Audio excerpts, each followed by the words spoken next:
Alright guys, so we have somewhat a little bit more of a quiet moment on the job site. This is the damage the guys have done already.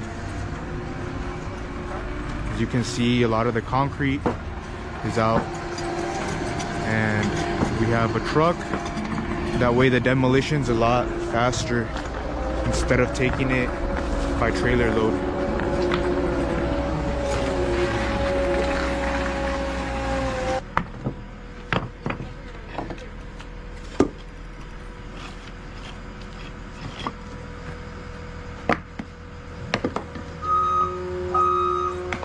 So he's about to scoop some of this up and get rid of it. Alright guys, so we have somewhat a little bit more of a quiet moment on the job site.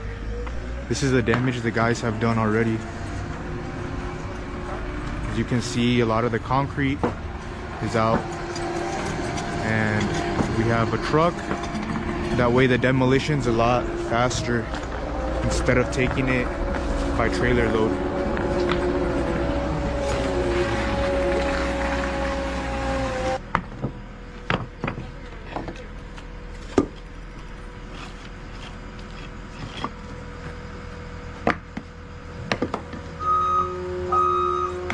So he's about to scoop some of this up and get rid of it.